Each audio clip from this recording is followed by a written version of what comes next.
The Lord is my shepherd, I shall not want. He maketh me to lie down in green pastures. He leadeth me beside the still waters. He restoreth my soul. He leadeth me in the paths of righteousness for his name's sake. Yea, though I walk through the valley of the shadow of death, I will fear no evil. For thou art with me. Thy rod and thy staff, they comfort me. Thou preparest a table before me in the presence of mine enemies. Thou anointest my head with oil. My cup runneth over. Surely goodness and mercy shall follow me all the days of my life, and I will dwell in the house of the Lord forever.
Thank you, Father, for being with us, for sending your great Comforter, the Holy Spirit. Give us wisdom, insight into your word, discernment of every letter of your word, that we may gain in our understanding and come closer to you in the process, Father, as you increase our faith. In the name of the Son, Yeshua.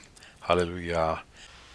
Okay, I'm going to call this episode 8D, and unfortunately we're still not out of Genesis 6 yet, because there's one more issue that ties to Mount Hermon that's very important that I want to address. And I kind of tripped on something here that I went down a rabbit hole that I almost couldn't get out of. This is all new research. This is something I had not learned before. I had to start from scratch on this. This wasn't most of these.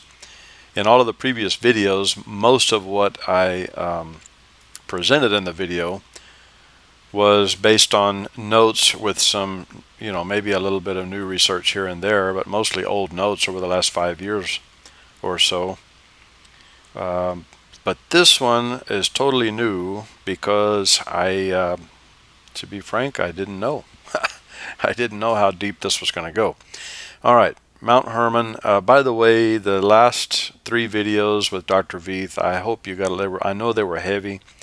What I've heard from most people is that they've had to watch them several times because there's so much information, and there was almost 5 hours of video there, over 4 hours of video there. So, but I wanted to squeeze those in because almost no one understands that ties to Genesis 6. And in the last video, I hope you caught it, where in the Maltese Cross, I made the point about the connection to the pyramids, pre-flood. Now keep in mind, pre-flood pyramid construction that is the Maltese Cross. So this goes, this stuff goes way farther back than anyone knows, anyone understands or comprehends. And the people that wear those Maltese crosses, they know that. They're not ignorant of their own beliefs. They know exactly what they believe in. So they're awaiting the day that these fallen angels are released and wreak havoc on the rest of the world, and they're going to be buddies with them, they think. They don't understand that all of mankind is, the intent of Satan is to destroy all of mankind. He doesn't want anyone to be saved.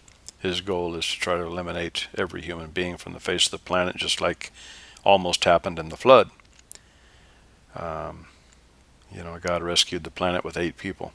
Anyway, so moving on from that, this is going to be the last video on Genesis chapter 6, and then we're going to move on. Thank God I'm ready to get on with it. But this is really deep, and I've had to think about how I'm going to present this without it getting too long. So I tell you what, we'll just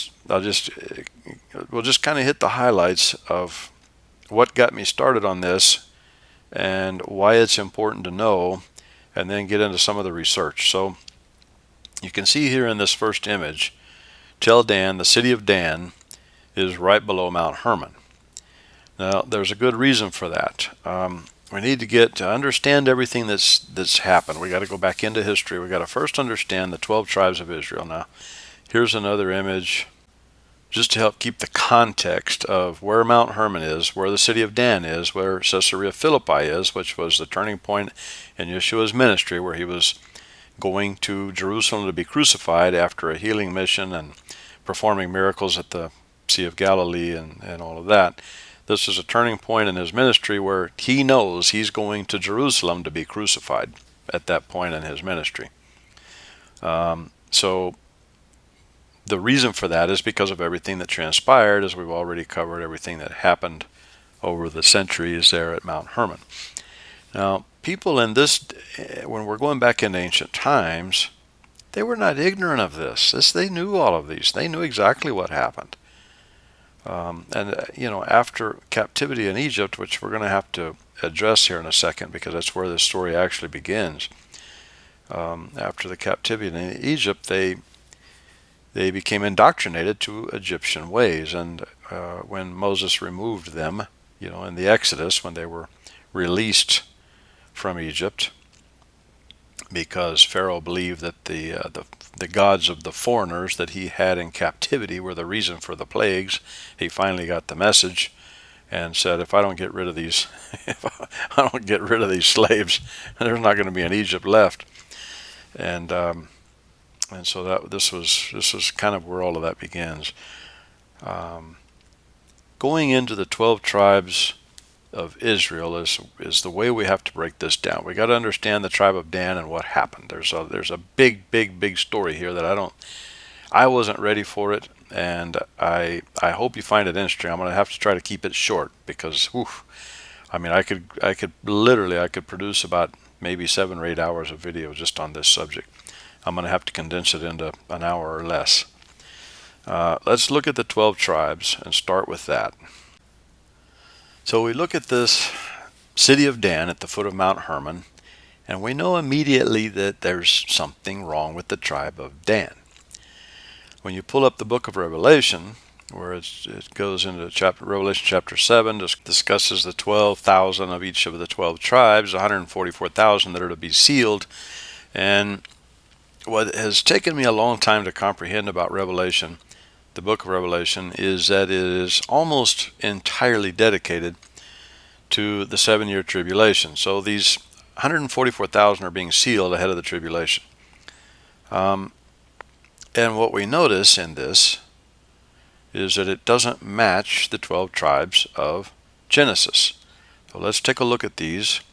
If you want to read through this real quick, Revelation chapter 7, 2 through 8, and I saw another angel ascending from the east, having the seal of the living God, and he cried with a loud voice to the 4 angels to whom it was given to hurt the earth and the sea, saying, hurt not the earth, nor the sea, nor the trees, till we have sealed the servants of our God in their foreheads. And I heard the number of them which were sealed, and there were sealed 144,000 of all the tribes of the children of Israel. And then it goes through and explains which of the tribes are being sealed, and the tribe of Dan is not there. So, the first thing when you're, unless you've been going to a church that understands the Bible and you've had a great pastor that's been able to enlighten you on these things, you just don't know. You look at this and you say, well, it doesn't match Genesis. I don't understand. What's wrong? You go to Genesis, let's compare. And you see here in Genesis chapter 29 and 30, these are the 12 tribes: Reuben, Simeon, Levi, Judah, Dan, Naphtali, Gad, Asher, Issachar, Zebulun, Joseph, and Benjamin. You get to Numbers, and it's basically the same except that Joseph's 2 sons received his double inheritance. Joseph, you may not know the story yet, but Joseph, we'll get into that. It's Joseph was one of the sons of Jacob that was thrown into the well and sold into slavery into Egypt. Anyway, he became a viceroy of Egypt, second most powerful individual under the Pharaoh. And this is actually where this story begins, is with Joseph. I was blown away the deeper I dug into it, and had to keep finding, where is the origin? Where's the origin of this? Where's the origin of this story? It begins with Joseph. But anyway, to get back to the 12 tribes, so Ephraim and Manasseh, you see right here in Numbers in the column next to Joseph, these are the two sons of Joseph that Joseph received a double portion of the inheritance. Get into the book of Revelation, Manasseh's still there, Ephraim is gone, Joseph is back in there, and Dan is gone, and Levi comes back in. Levi was separated out of Numbers because Levi is the tribe of priests and was kept separate from the rest of the tribes of Israel. But you get into Numbers, Levi is not there because one of the sons of Joseph replaced the tribe of Levi. Anyway, you get over here in Revelation chapter 7, and what's happened? Is this is somebody messing with the New Testament, or was it, what's going on? So that's kind of where this starts. And let me tell you why this is important, really important to know. So when you start digging, you find out that the tribe of Dan and the tribe of Ephraim were most likely eliminated. We get into the book of Judges, and there's several places that this is explained. We're going to go through it all. They're removed because they were given to idolatry. Well, that matches the whole story, the reason that we're addressing this, the city of Dan at the base of Mount Hermon, right? And you just kind of think, well, it's going to end there. The tribe of Dan is this is an incredible story. I just cannot get over the depth of how deep this goes. It's just absolutely incredible. So let's get into it. I tell you what, let's look first at why this is important. Here's a scripture that's the reason we need to understand this. So let's take a look. Most pastors, even the good ones, and myself included, for a long time, up until just recently, I really believed, because if you go to the book of Micah, chapter 5, verses 5 and 6, and in Isaiah, chapters 10 and 30, there's references in both of those books and chapters to the Assyrian, or referring to an Assyrian that will be the final Antichrist. Now, that made a lot of sense to me, because I really assumed, and this could still be the case, I don't know. I'm not saying, I'm going to present all this evidence, you decide what you want to believe, but I really assumed that there would be a reincarnated Nimrod as the Antichrist. Now, there's a reason that can't, I believe that it can't be possible. And I'm telling you, this is all new for me. I really, up until just recently, I believe that there would be some kind of a reincarnation. When I say reincarnation, I'm talking about reviving. I don't mean, I understand reincarnation is not biblical. Let me make sure that's clear. I'm talking about raising someone from the dead, from the DNA that has been extracted from the tombs of these people during the Iraq wars. They found what they believe was the tomb of Nimrod in a palace, in a museum, under a museum in one of the palaces of Saddam Hussein in Iraq. And I was certain, with all of this biotechnology that they understand now, that they were going to be reviving this guy from the dead. That's what I mean by, reincarnation. It's not reincarnation. It's messing with this DNA and bringing these creeps back to life. There's a problem with that. John 5:43. This is when Yeshua is explaining to these are the Pharisees, of course. These arguments are always with the Pharisees. I am come in my Father's name, and you receive me not. If another, and okay, let's just read it first. If another shall come in his own name, him you will receive. There's several translations. I mean, this is the way most of the translations come across, but I have read several translations that say, yet another shall come in his own name, him ye will receive. In either case, in either of these cases. There's something like 64 false messiahs that have been believed to be messiahs over the history of Israel that were not. But understand that for there to be, and when I say false messiah, this is the antichrist. This is going to be the final antichrist. In the last days, in the tribulation, the final antichrist, he's going to have to be a Hebrew. Because how else can he be a Jewish messiah if he's not a Hebrew? So this creates this giant rabbit hole trying to figure this out, in that he's got to meet two qualifications. The Antichrist has got to meet two qualifications. He has to be an Assyrian Jew, right? I mean, we've got the books of Micah and Isaiah that reference the Assyrian as being the final Antichrist. You can read those. I didn't want to print it out here. You can open your Bible and read those verses. But according to Yeshua himself, the Messiah, and I mean, obviously, Messiah's got to be a Jew. Now, when I say Jew, that's from the tribe of Judah. So the Messiah just has to be Hebrew of one of the tribes of Israel. There's another point I want to make here before I get too far. So go back to this verse in Revelation. In verse 4, and I heard the number of them which were sealed, and there were sealed 144,000 of all the tribes of the children of Israel. And there's all the tribes of the children of Israel listed right there. So this means that the tribe of Dan and the tribes of Ephraim are totally excluded in being considered the children of Israel. The reason I mention that is because there's, of course, when you get to researching something like this, you got to sort out information that just doesn't fit.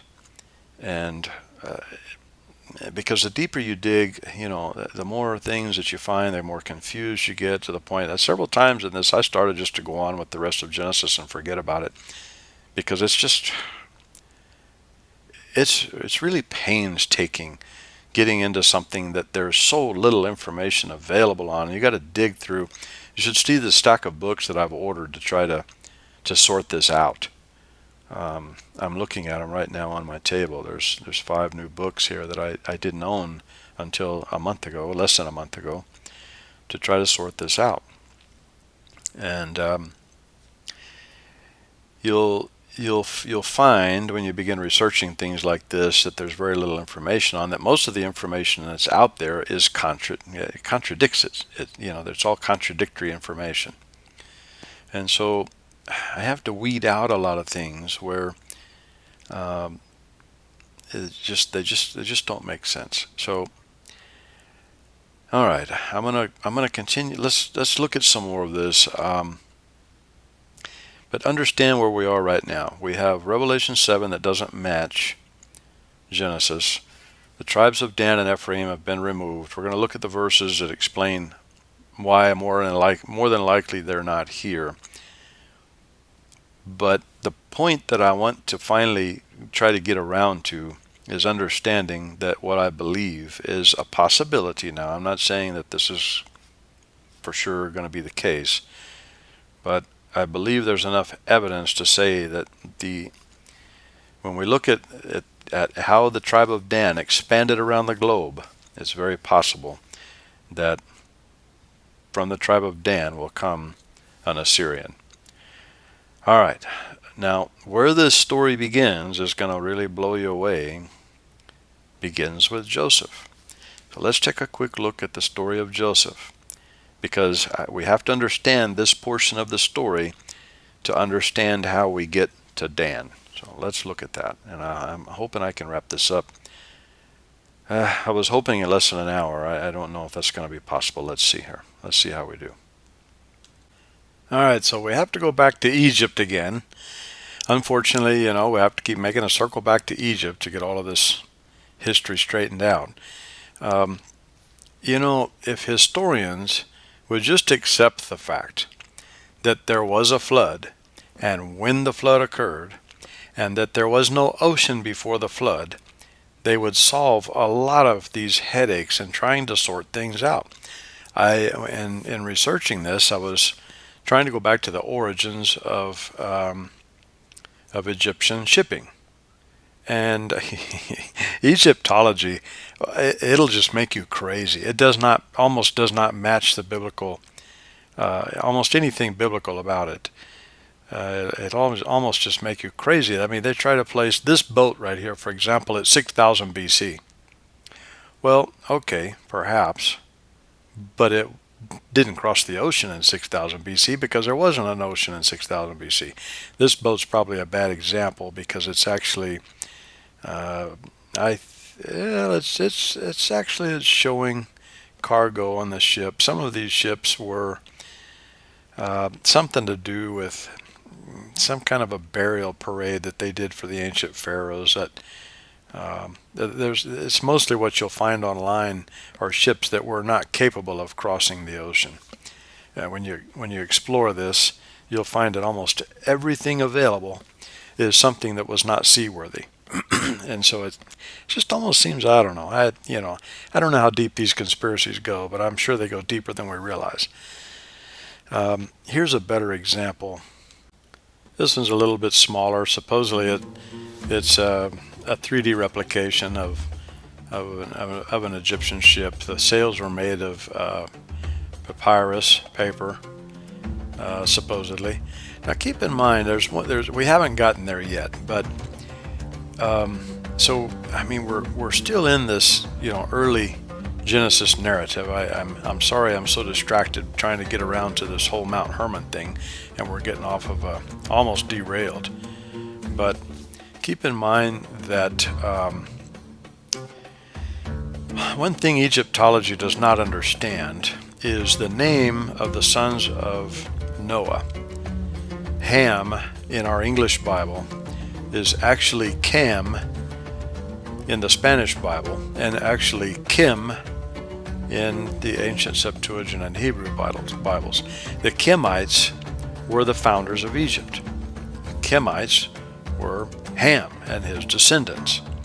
And Egypt was in the divisions of the earth according to Jubilees. Egypt was part of Ham's inheritance. The earth was split in thirds between Ham, Yepet, and Shem. Shem. In thirds between those three. And they join right here at about Egypt, Canaan. I believe Yepet's a little bit farther north. I'm not gonna go through all that right now. We'll get to that later.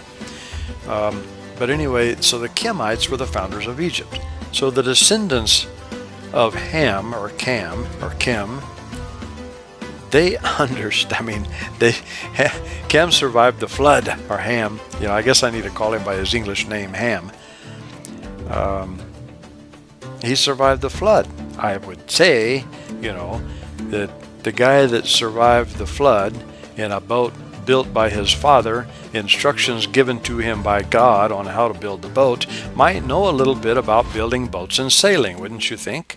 So, if they could just keep the Bible intact when they're exploring history and going over historical evidence, archaeology, documents, the things that they come up with, Dead Sea Scrolls and all this, if they would just keep the Bible, the narrative and the perspective of the Bible intact as they're doing this, they wouldn't get so lost.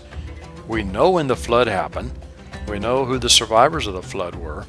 We know, basically we can draw a map of where their descendants ended up based on their thirds of the earth. And so the Kemites, the descendants of Kim or Ham in English, were the Egyptians. And Egyptology even knows them as the Kemites, but they don't make the connection between Ham or Kim, the son of Noah, and the Kemites. Ridiculously, they don't make that connection because nobody wants to acknowledge that the Bible might be correct about everything. historians do not want to acknowledge this. So it creates a lot of confusion when you're researching this stuff, because you got to weed out the junk written by idiots who don't understand the Bible before you can get down to what actually happened. So I'm going to give you a few more examples. The point I'm trying to make is that the Egyptians were ancient sailors. They were the most ancient of sailors after the flood. You can't go back before the flood because there was no ocean before the flood. So all of these, when you find ships, where the Egyptians sailed from, Timbuktu to Plymouth Rock, it's at 6000 BC, it didn't happen. All of the sailing happened after the flood. Now, it doesn't mean that there weren't boats made to traverse the major rivers that existed around the world, but the ocean, the whole point is that when we're talking about ancient mariners, we can only go back to the flood. That's it. There was no ocean before the flood. You have to remember that, because you get confused it's really difficult researching things sometimes, because so many historians and archaeologists know nothing about the Bible. Nothing.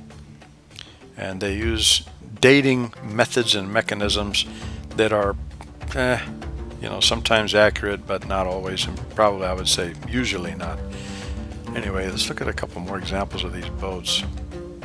These are all supposedly recreated drawings from wall carvings in Egypt, that some of which are sand blown and wind blown and whatnot, and a little bit difficult to read, and so they've resketched them. And you can find these online. It's not a big deal to find this kind of stuff. It's a big deal to find the real thing, but it's not a big deal to find this kind of stuff. Here's another one. It's an actual wall carving. Not incredibly clear, but you can see it's basically the same thing that we were just looking at, the sketch that we were just looking at, showing the sails, the sun, the ropes, various, everything that you would need to sail up. It's hard to tell perspective from this. The perspective makes it look a little bit small, but I would say 60, 70, 80 feet maybe in length, possibly more. This is getting up where, with these kinds of sails on it was for more than river sailing. Although I'm sure they probably would have used it for traversing greater distances by river. But the point I'm trying to make, it's very difficult getting down to this, but I'm going to show you some evidence now of how far the Egyptians went in their travels and how it relates to this connection I'm trying to make to the tribe of Dan. Let's look at something here very interesting. Here's a few Egyptian artifacts found outside of Egypt, a very long way from Egypt. Some hieroglyphs. There's some they're mummies. I don't know if they found any mummies in here or not, but the cases for containing mummies found in a cave. Some more Egyptian relics, artifacts, pottery, etc., carvings. These are all in the same cave. You can tell on this one, if you look at the bottom, it is definitely Egyptian. And where these were found is going to shock you. This was discovered in 1869 by a man last name Kincaid in the Grand Canyon of Arizona, USA. This golden tablet that was found in the same cave. All of these came out of the same series of caves. Maybe not the same caves, but all the caves were in the same area. I believe the tunnels were interconnecting. This golden tablet tells the story about a king Zapanath from Egypt coming to Aslan, which is what they called, the Egyptians called this land that we call United States of America, and that we say was discovered by Christopher Columbus. Actually, the Egyptians discovered the United States of America about 3,000 years before Columbus did. Actually, yeah, it would have been about 3,000 years. And this King Zapanath of Egypt, let's take a look at something that corresponds to him in the Bible. We haven't gotten to the story of Joseph yet. It's in the latter part of Genesis, chapters about 37, 38 through 50. Here's Genesis 41:45. And Pharaoh called Joseph's name Zapanath Paneah, and he gave him to wife Asenath, the daughter of Potiphar, priest of On. Now remember that city of On. And Joseph went out over all the land of Egypt. Okay, this is a long story I'm not going to do today. But it's a fabulous story, and it actually is going to tie into, when we get into Abraham. Joseph was son of Jacob, grandson of Isaac, great-grandson of Abraham. He's the fourth in the line of, well, of course, he's a brother of the 12 tribes, but there's some significance in the coat. Well, I don't want to go there just now because it's going to take me too long. We'll get around to it in the story of, when we get to the story of Joseph. But what's important to know right now, for context, is that when Pharaoh made Joseph basically viceroy over all of Egypt, he gave him second in command behind Pharaoh over all of Egypt, because it's a long story. I'm going to get around to it. I'm not going to do it today. But Joseph helped interpret some dreams about some famine that was going to come to Egypt, and had gained so much confidence with Pharaoh that Pharaoh named him number 2 in line behind Pharaoh. Now, some etymology here. Pharaoh, let's look at Strong's real quick. Going into Strong's, Pharaoh is great house. And looking at this King Zapanath, I don't know exactly how to pronounce it. According to Strong's, this is a treasury of glorious rest. But if you remember, that word rest, this pa'aneah, is can be Noah, but that's Noah. And the P-A, is the same as in Pharaoh. Pharaoh was the great house. House is the P-A. The P-A in this, I need to help these guys get their etymology straight. The P-A in Paneah, this Zapanath Paneah, is also house. So you could read this house of rest, but it's actually talking about the house of Noah, because Joseph was Jewish. Joseph was Hebrew. Joseph was not Egyptian. The whole story of Joseph, which we haven't got around to yet, so it may be a little bit confusing if you don't know that portion of the Bible. But the story of Joseph, he's the 11th son of Jacob. He's a Hebrew, and he's basically ended up in Egypt because of some dirty deeds of his brothers. He went into slavery, and then anyway got out of jail, helping Pharaoh translate or decipher some dreams, and become second in command. He's given, basically, he's number 2. I mean, he tells Egypt, all of his generals, everybody, basically whatever Joseph says is the same as if it's coming from me. So Joseph was essentially the Pharaoh of Egypt at that time. I mean, he had that much power over Egypt at that time. And he was only 30 years old, Genesis explains, when this happened. But the point I want to make before I move on, so the Zapanath could be treasury, glorious treasury, but the Paneah is Panoah, house of Noah. Joseph was from the house of Noah, and the Pharaoh knew that.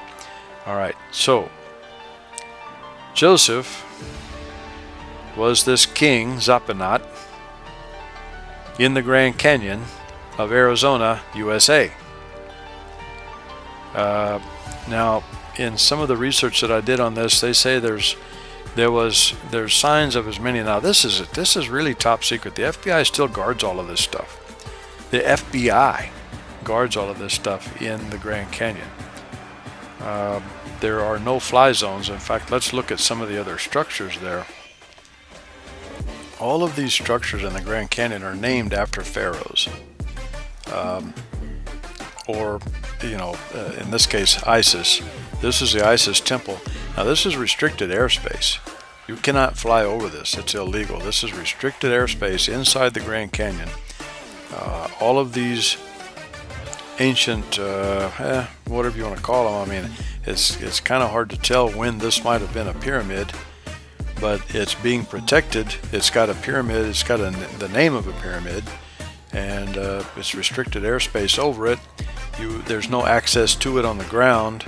It's totally protected on the ground. So, I mean, somebody knows something. And of course, we have all the other. If it was just this, you could say, the water did that, and what a beautiful coincidence that the water did this great work over thousands of years. Well, yeah, except for the problem of the gold artifacts and the gold tablet with Joseph's name on it, and all of the other artifacts that were found in caves, including hieroglyphs carved on the walls. And by the way, this is not just limited to the Grand Canyon. Hieroglyphs and the story of Joseph have been found in caves in Illinois, in Mississippi, various places around the United States. Of course, this information is incredibly difficult to find and sift through and sort through, but it's there. So now when we get to the story of Joseph, you'll understand why he was here in the USA. They were producing grain during the famine of Egypt, and that was what expanded Egypt's power at the time. It's also the beginning of when eventually all the Hebrews would go into captivity in Egypt. This was the beginning of that period when we'll get into all of that story. I don't want to go there today because I'm going to have a hard time keeping this concise. But to continue with my story, you understand here that Egypt was these were the first mariners of the world. They came all the way to the United States of America during that time of famine in Egypt 3,000 years ago, roughly around 15 I'll check it out here in a minute, but it's around 1580, 1570 BC. Just so you know, this is. Stay with me. We're going to get to the tribe of Dan, but it begins right here. Also, before we move on, you can see here where these pyramids in the Grand Canyon are mapped out. This website where I found this they named this the Orion Zone because the star alignment in the positioning of where these pyramids are lines up precisely with the Giza pyramids of Egypt, the Great Pyramids of Egypt. So it's not a coincidence. I mean, the star alignment and the location, the pinpoints, if you're looking at them from a satellite, are exactly positioned exactly the same as the Great Pyramids of Egypt. They line up to the same star alignments as the pyramids of Egypt. And so it's not I wanted to show you this because it's not a coincidence that these things are there. And Joseph's name is on a golden tablet in the Grand Canyon of Arizona, USA, dating back to 3000 BC, or at that 1500 BC, 3000 years ago, actually 3500 years ago. So yeah, think about that. Now let's get on with. I've got quite a bit more to get on with here. Okay, so the first thing, trying to figure out how to condense this into a shorter amount of time than what it really should be. The amount of time I should really dedicate to this is no one's going to watch it. So trying to condense it into an amount of time that people will pay attention to, people besides myself, it's kind of hard to do. The first thing I decided to do was create the timeline for when these events occurred. And wow, man, I tell you, if you really want to get yourself confused, try studying secular timelines of ancient history. You'll just want to bang your head on the wall after a while. None of it makes any sense. I mean, they vary by 500 years. How can they be off by that much? So what I decided to do was create the biblical chronology going back from a time that we know. Well, a couple of times that we know. One was if you work from Adam to Abraham and then work back from the building of the temple under Solomon back to Abraham, then it comes up with a pretty accurate timeline. So, and then I combine that with the supposed Egyptian dynasties of that time. Let's ignore that for just a minute. I don't want to get too deep in that. But so look at this timeline, first of all, of when this occurred, when Joseph's journey to Aslan, United States of America, occurred is going to be right in here when Jacob migrated to Egypt at age 130, 1660. This is when they knew that their son, that Jacob knew that his son was second in command of Egypt. And Joseph brought his family, brought all the tribes, everybody, because there was famine in the land, they needed food. Brought everybody to Egypt, and they lived like royalty under Joseph for a long time. Let's look at that timeline. Is going to fall in that 1628 to 1660 BC time period, which if we look at when Joseph died, we can back that up to when he was born. Jacob would have been about 97 years old at the time of Joseph's birth, and Joseph being 30 years old when he became second in command of Egypt. I don't know for sure exactly when the 7-year plague was, but it would have been somewhere between Joseph's 30th and 40th year of age.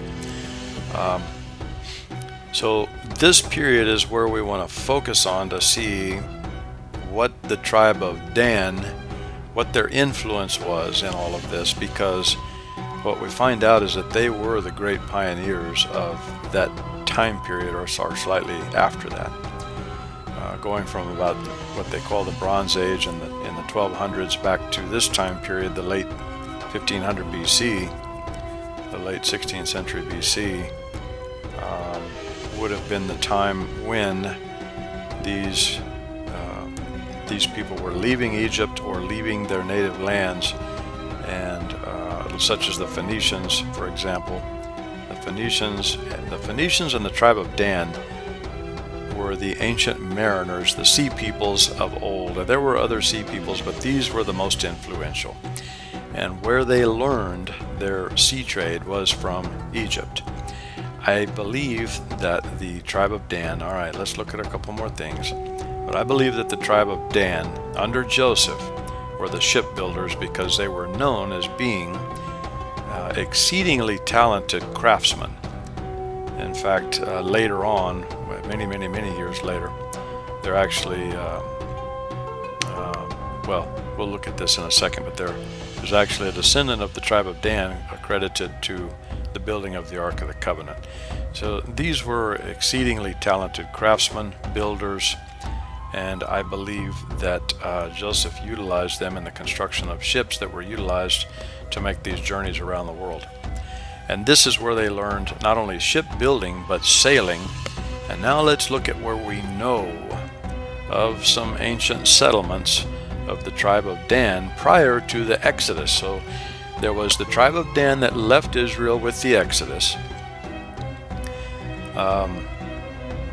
There were, in other words, the tribe of Dan split up during these 430 years actually, that they resided in Egypt, either free or as slaves. The total of the 430 years, 400 years as slaves, 30 years under Joseph, or maybe a little bit more than that.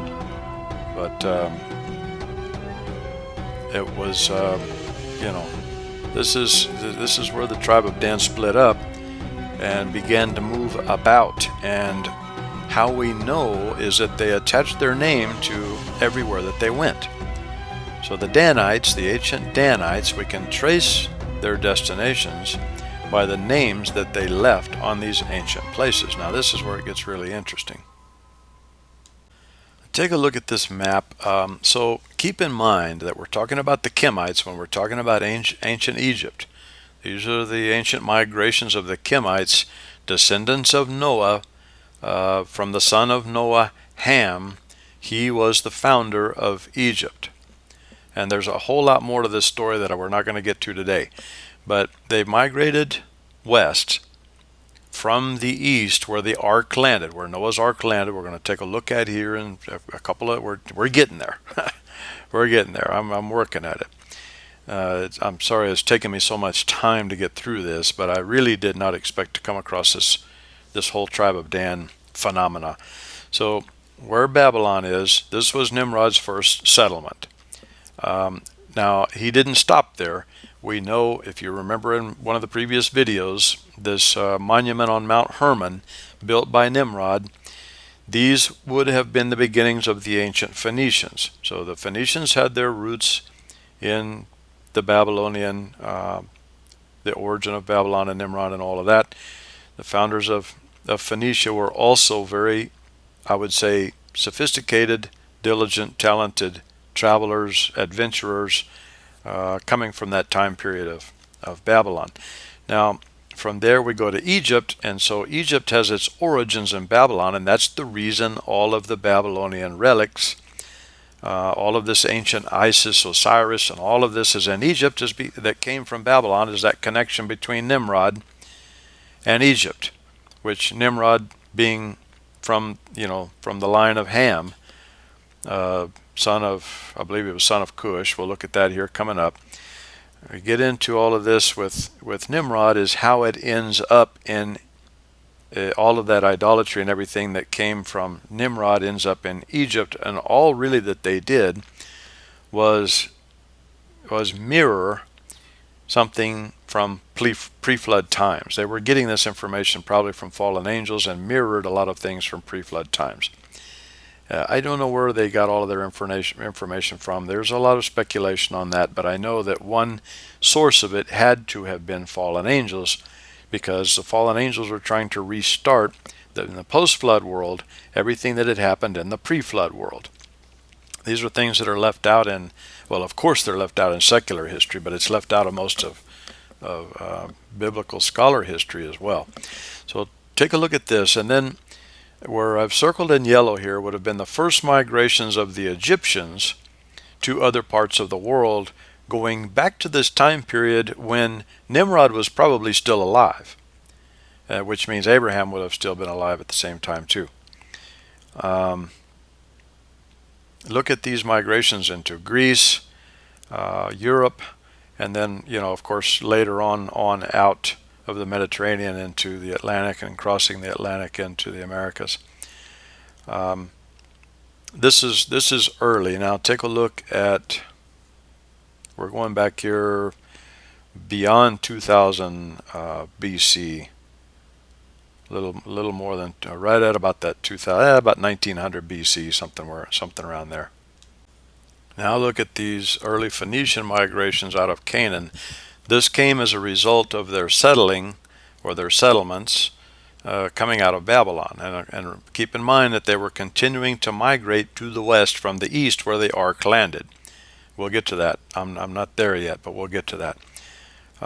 So if you look at the red line, basically these were the original Phoenician migration or travel patterns, but they were not really settlers. They were movers, and so were the Danites. The Danites were always moving, and so the Danites are confused with the Phoenicians in ancient history.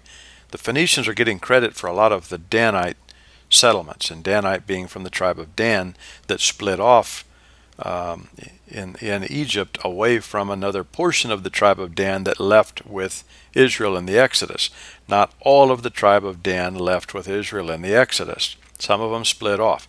Now, migrating, the first migration out of Egypt originally had a leader. They became a major civilization, shipbuilders, mariners, and traders, and they settled here in northern Libya on the coast, and they were known to the Egyptians as the Dinyan.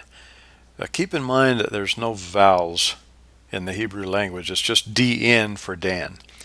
And so you'll see this Dan as Don, as Dan, as Din, but everywhere that you see it in a name is because descendants of the tribe of Dan were there. The Macedonians, the Don, the D-O-N in Macedonia, is from the tribe of Dan. Adon in the city of Anatolia, which we're going to get to here in a second, in Mesopotamia, or ancient, what would be Turkey today, was from the tribe of Dan. Everywhere that we see these Dan in the name is from the tribe of Dan. Now this is just the beginning. This would have been about halfway through the 400 years. About halfway through it was this settlement on the northern coast of Libya. Long before the Exodus, they had already pulled out. And I believe it's because they were shipbuilders in Egypt. They were building ships for the pharaohs, and they just started hooking them and getting out of there. I think this little portion of history is missing. There's a couple of hundred years that I can't find anywhere. It's not in any of the books that I purchased. There's a gap that doesn't explain what happened in this period of the Exodus, how they actually left Egypt and settled away from Egypt when the rest of Israel was in slavery. That little portion of history is missing. But what we have to do with all of this other circumstantial evidence is create a path and a timeline of that path, their migrational patterns out of Egypt, where they settled and where they conquered, and then they came back to conquer Egypt later on. The Sea Peoples, I'm not going to do it today because I'm trying to get to the point of all of this study and research. But if you study the ancient Sea Peoples that actually did conquer Egypt, you'll find that there was a lot of Dinian people in that group of Sea Peoples, and so they got along with each other. The ancient Phoenicians and the ancient Danites were friends. They were traders. They were mutual partners, and you'll see. Okay, let's take a look at it. Well, I've got a long way to go here. I've got to cover some history, some biblical, I should say, how the Bible documents this, a portion of it, so that we know part of what happened. We don't know all of what happened, but we know part of what happened from biblical excerpts. I got a long way to go here. Let me see if I can get through this, but you get the point. This is where this began. This is where the Danites began to leave Egypt, was somewhere in this, probably about halfway point of the 400 years that Israel was in slavery. Danites were getting out of Egypt. I think they saw that the rest of the Israelites were being enslaved and made a way out. These were, in fact, you'll see here, boy, I've got so much to cover here. I don't know how I'm going to get there. But you'll see here in Numbers that the fighters, the warriors, the tribe of Dan in the book of Numbers, they were 62,000 strong, just in fighting age men, and men that were willing to fight. They were brave. These were brave. This was a very brave people. So tribe of Dan were adventurers, and I'm not trying to give them a lot of credit, because the reason that they're excluded from Revelation is of their falling into idolatry and paganism, but we're missing a lot of history here. It's just absolutely, you got to dig for it. I mean, you got to really dig. And when you get on these timelines, you'll go crazy if you don't use the Bible.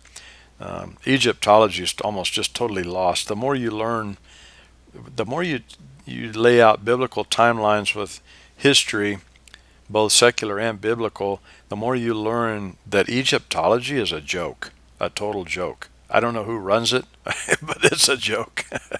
All right, I got to get going here because I'm getting long.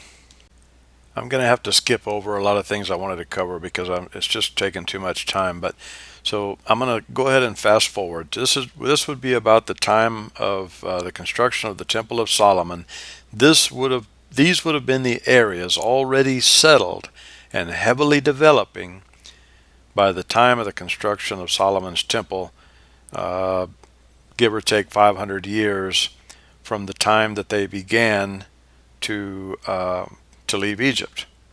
So everywhere that I've circled here, the Celts, the Scots, the Danish, the Germans, the Scythians, the Greeks. Sardinia is very interesting. Keep in mind that when this was going on, we're still in the time of the Nephilim that had not yet been extinguished from the planet. Now, they were wiped out of Canaan, but they were still all over. That portion, that region of the world. Nephilim were still heavily prevalent. In fact, Sardinia, the din comes from Dan. The name Sardinia actually comes from Shardan, and that Shardan was Prince of Dan.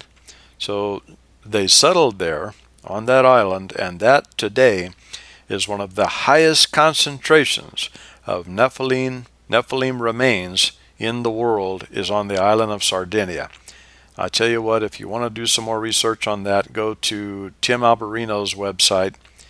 Actually, just do a search for Tim Alberino Sardinia, and you'll find some information. He's done a lot of work on that. So has Dan Quayle. So have I believe that L.A. Marzulli and Tom Horn. They've all been together in some of that research. What's interesting is in most of I don't want to get into it, but there's been a lot of archaeological work done there, and anytime they find a large deposit of Nephilim, they build a Catholic church on top of it. Very interesting. So, all right, I want to get off of this because I'm getting along and I've got a lot to cover yet still. So, just take a look at that map. Look at this list of people: Vikings, Greeks, Germanic tribes, Assyrians, Libyans, Scythians, which would have been Ukraine, Russia, the Scots, the Irish, the British, the Spanish, and the Phoenicians had all been populated by the tribe of Dan by the time of the construction of the Temple of Solomon. Now let's take a look at the effect that it had on, let's see what the Bible has to say about it.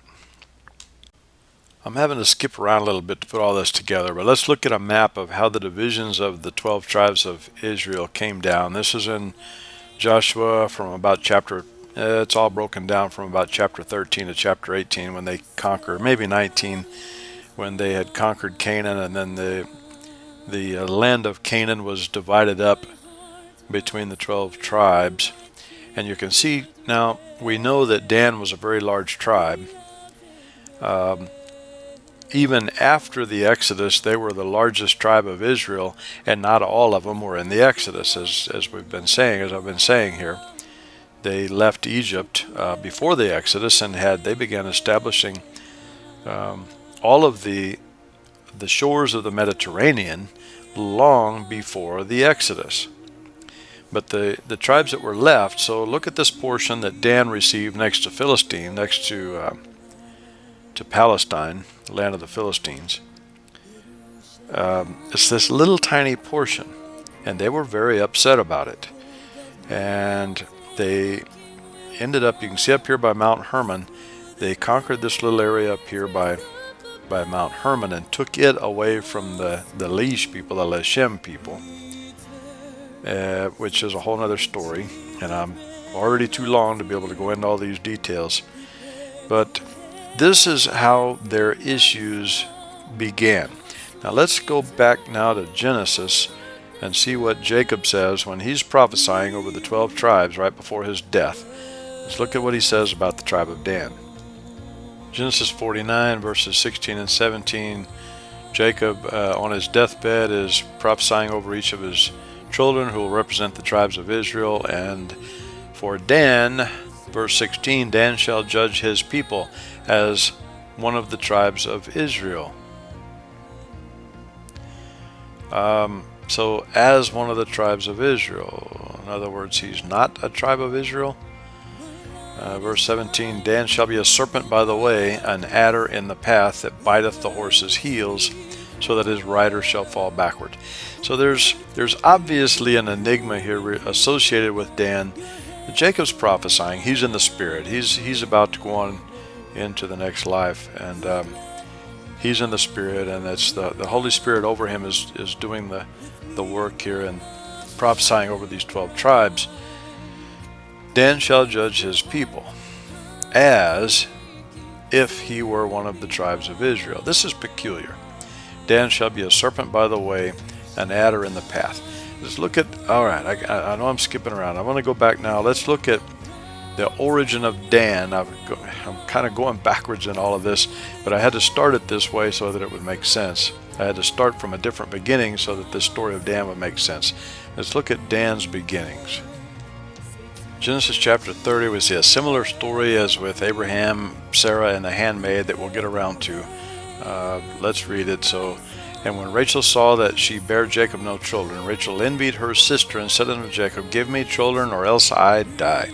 And Jacob's anger was kindled against Rachel, and he said, Am I in God's stead, who hath withheld from thee the fruit of the womb? She said, Behold, my maid Bilhah, go in unto her. She shall bear upon my knees, that I may also have children by her. And she gave him Bilhah the handmaid, Bilhah her handmaid to wife, and Jacob went in unto her, and Bilhah conceived and bare Jacob a son. And Rachel said, God hath judged me, and hath also heard my voice, and hath given me a son. Therefore called she his name Dan. This is how Dan was born, from a handmaid, and he was a problem from the time he was born. The same as with Ishmael and the handmaid Hagar. So when these women do not, going back into the history of the patriarchs, when their wives didn't have faith in God that he was going to bear them children, they took matters into their own hands, and it always went wrong. Anyway, this was how Dan's life began. Almost as if, I just don't think it was God's will for him to be part of Israel. Anyway, okay, we got to cover a few more things to understand this whole story of Dan, but I wanted to set the kind of a baseline here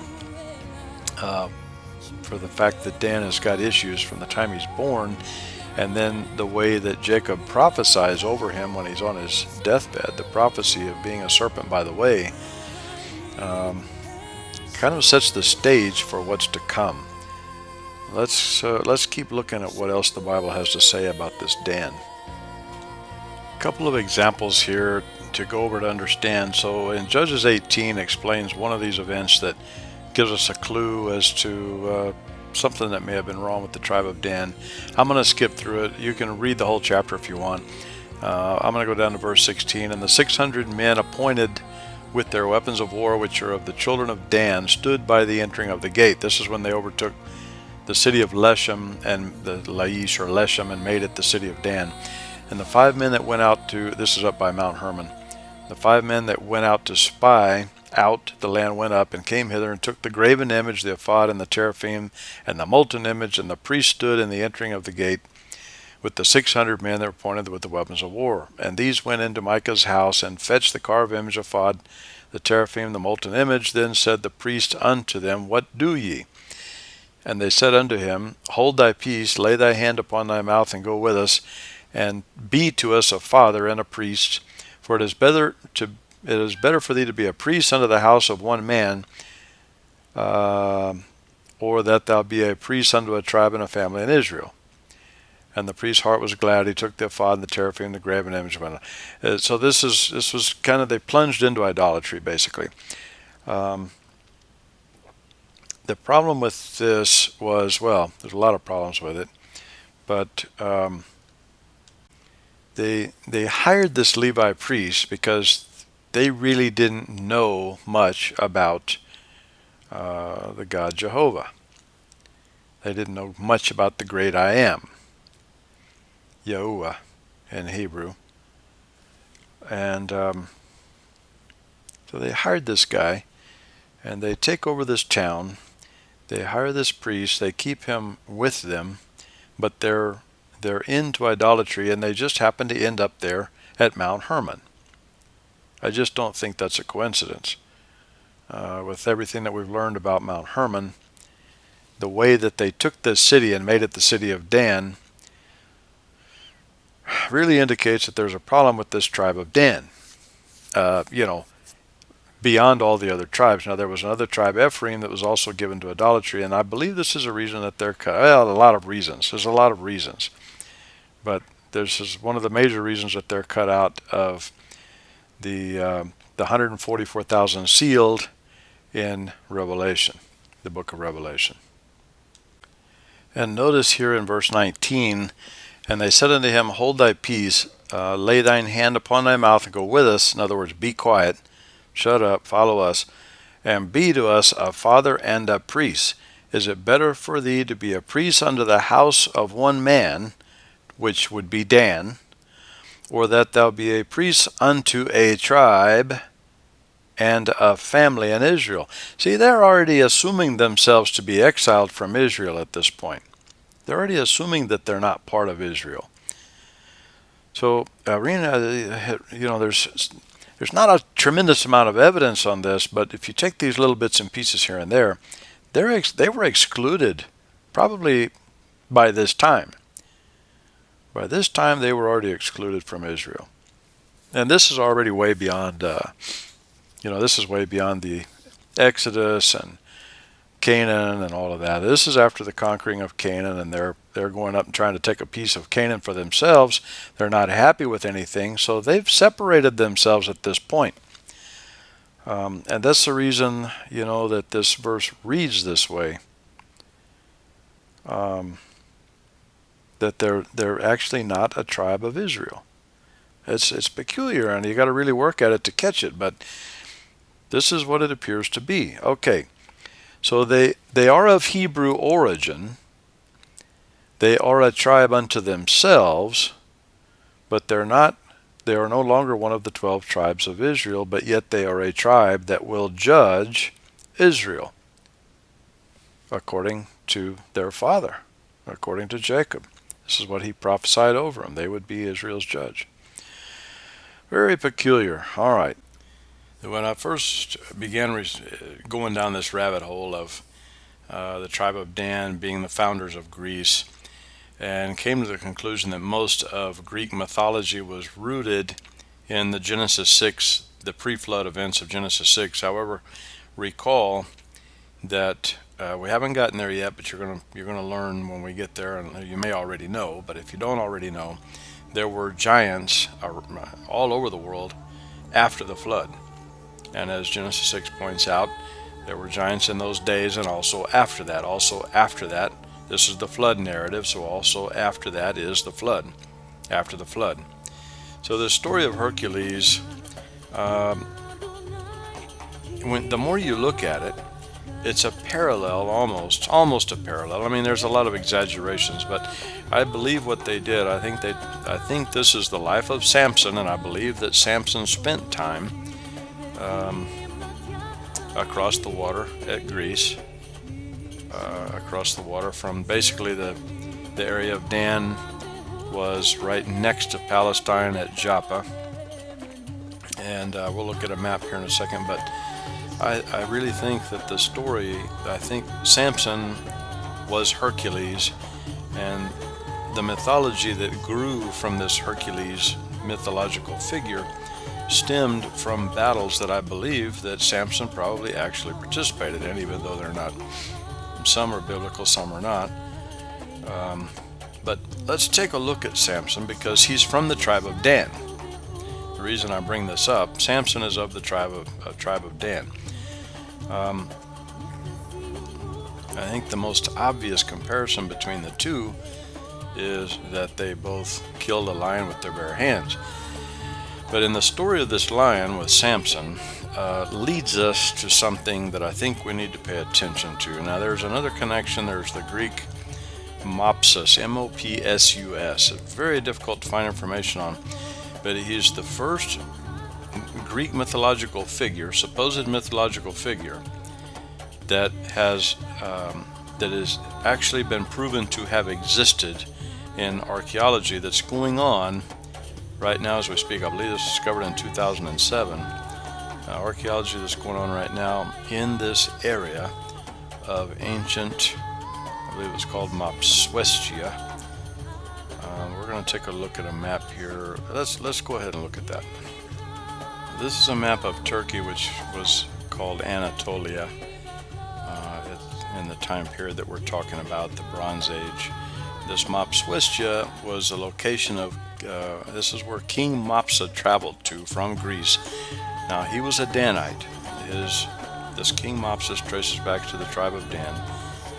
Traveled there from Greece, settled the region, And there's a connection between this Mopsus and Hercules. The reason I bring it up, supposedly this Hercules killed, I think maybe that was a little farther north, but anyway, supposedly helped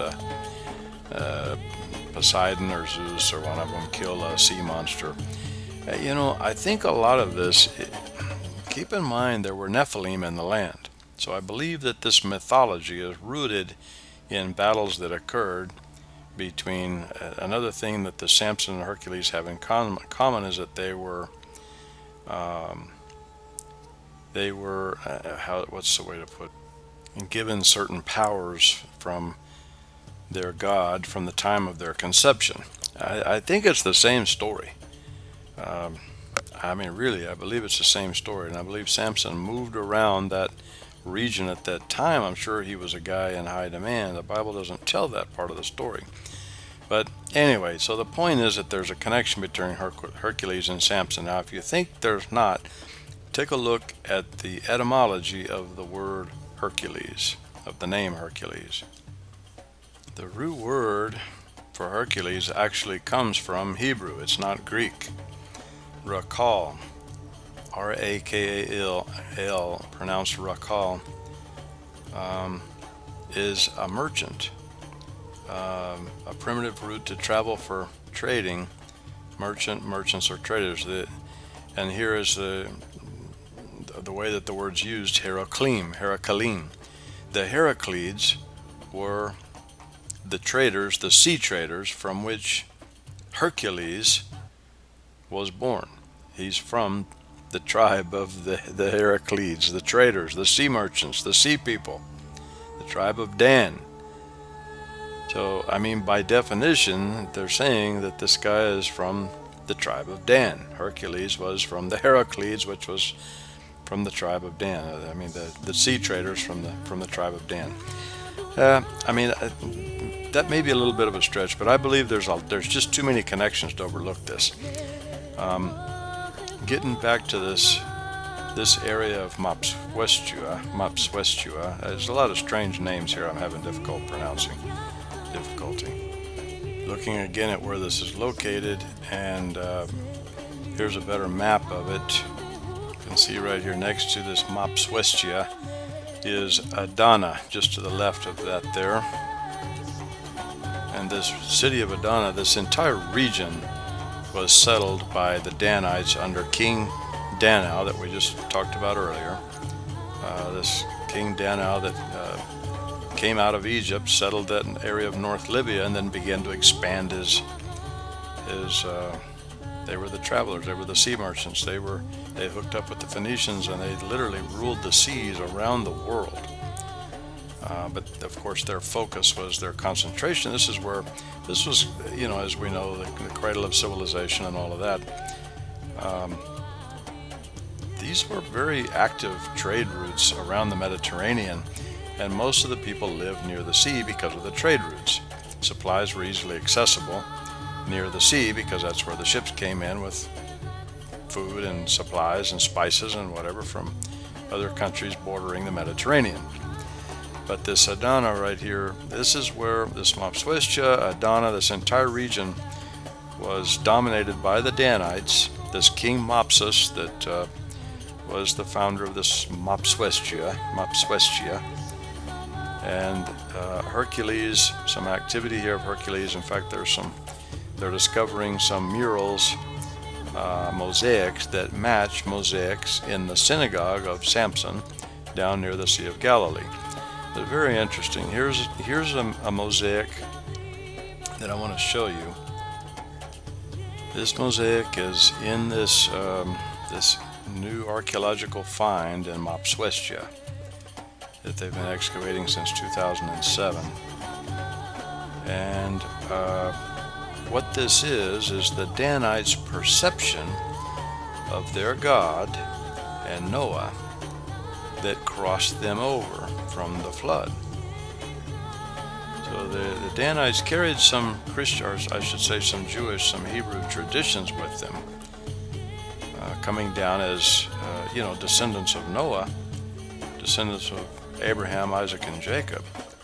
They knew the story of the flood, and that also, how they became sea mariners was because of their ancestor. But they show this ark here as a box, which is very interesting in itself. I don't want to get too carried away on that right now, but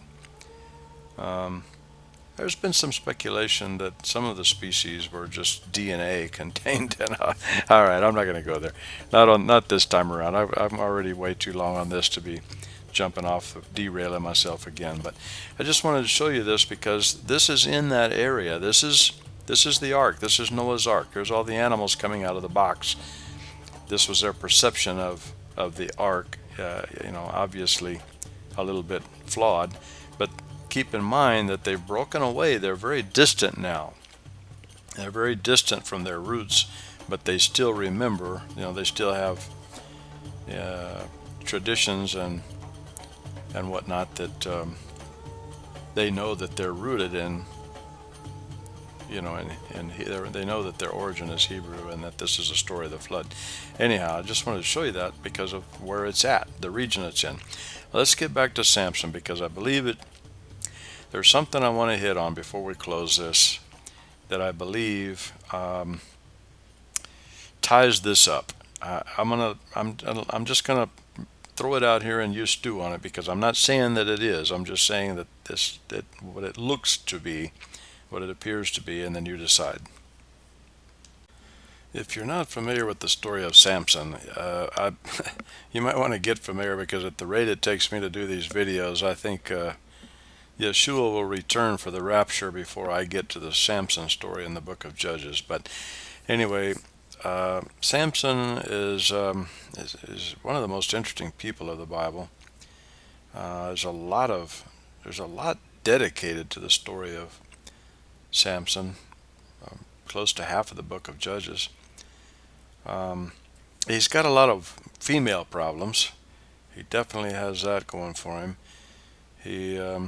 He's given these mighty powers from before the time of his birth. The story his story I want to get to here. He kills a lion on his way to see a girl that he wants to marry, and Philistine wants to take for a wife. And it says the power of the Lord came on him mightily, and the way it reads is like he just ripped the lion up. So incredible strength, tore the lion up and killed him. Now, the important part of this story is coming back. He goes back a year later to pick up his girlfriend. He's going to take her for a wife. And we have this verse. Judges 14 verse 8, and after a time he returned to take her, and he turned aside to see the carcass of the lion that he had killed. And behold, there was a swarm of bees and honey in the carcass of the lion. Now he proposes a riddle to these people. I think he's wanting to know what it means, and he proposes a riddle to these guys, the Philistines, and she ends up telling them. They pressure her to tell them the answer to the riddle, and anyway, it's a big mess. We'll get around to it eventually, but the important part of this story is, what is the significance of this honey in the lion? Because it's not normal for bees to want to swarm around. The flesh and everything would have had to already been eaten out of it. Bees would not build a hive on putrefacting flesh. So what is significant about this? I don't know for sure, but I'm going to propose something to you. Take a look at this. These are the symbols of the tribe of Dan. Each tribe of Israel had its own symbol, its own flag. The tribe of Dan was the serpent. They later changed it. There's another verse, another scripture we need to get to in Jeremiah. When I looked at this horse, I just remembered it. But the snake was the serpent, as Jacob prophesied. He would be a serpent by the way. But then also this eagle at the end. But I think the one that we want to focus on here is the serpent. So this is going to be, it's going to be Israel's judge. Now, take a look at the tribe of Judah. And the symbol for the tribe of Judah is the lion. Now, is the honey coming out of the carcass of the lion, is this symbolic of Yeshua? First coming, second, it wouldn't be the rapture. It would either be the first or second coming. Which is it? I don't know. But in my mind, that's the only thing that this can represent, is the honey proceeding from the lion is the Messiah. It's the only thing that makes sense to me. But is it the first coming or the second coming? Is it judgment over Israel and the second coming of Yeshua when when the remaining tribes, when Israel is judged and finally comes, finally cries out for their God to save them, and the Son of God, and they finally accept the Son of God, and in the return at the end of the tribulation and all of this. Is that what this is intended to mean? I don't know for sure, but I'm suggesting to you that I think that maybe it is. That's the only thing that makes sense to me about this lion situation. I want to take a look at a couple more, the lion and the honey. I want to take a look at a couple of more things, and then we'll close it out, because once again, I've gotten incredibly long on this. I wanted to keep it under an hour, but there's just no way, and I've skipped over a lot of stuff that I wanted to include. But anyway, you get the point. Most people probably wouldn't listen to it all anyway, so I'm going to get ready to wrap it up here. Let's look at a verse from Jeremiah. Jeremiah 8:16, the snorting of his horses was heard from Dan. The whole land trembled at the sound of the neighing of his strong ones. This is always, horses always referring to military attack. For they are come and have devoured the land and all that is in it, the city and those that dwell therein. This whole chapter is dedicated to the tribulation period. And this is another reference to Dan not being on the side of Israel during the tribulation.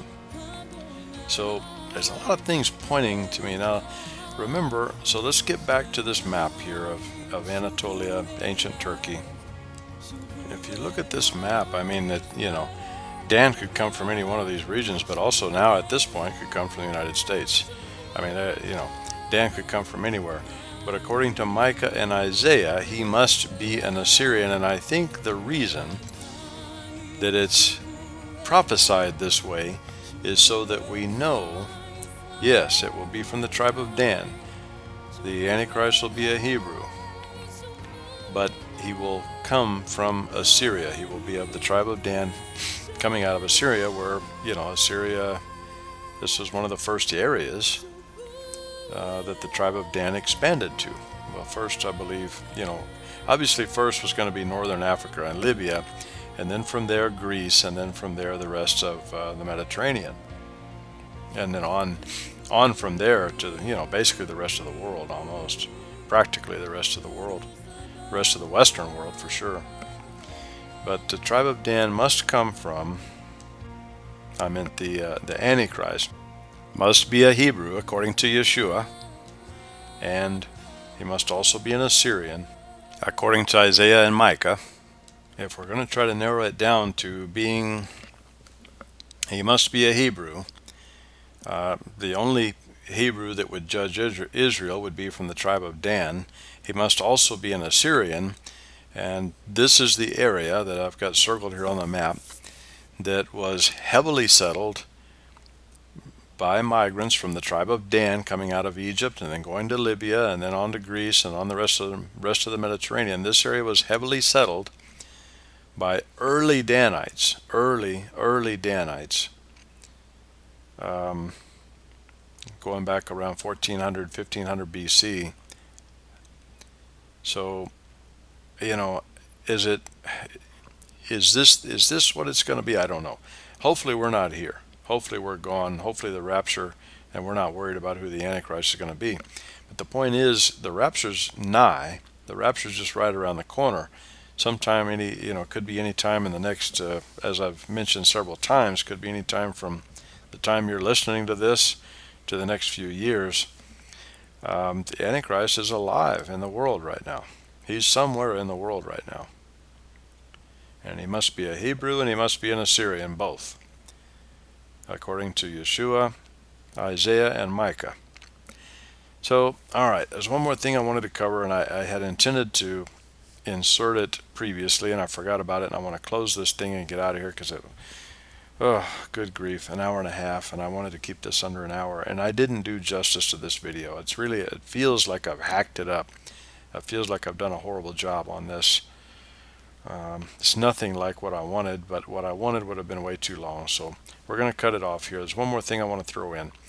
Someone else that's from the tribe of Dan that might surprise you.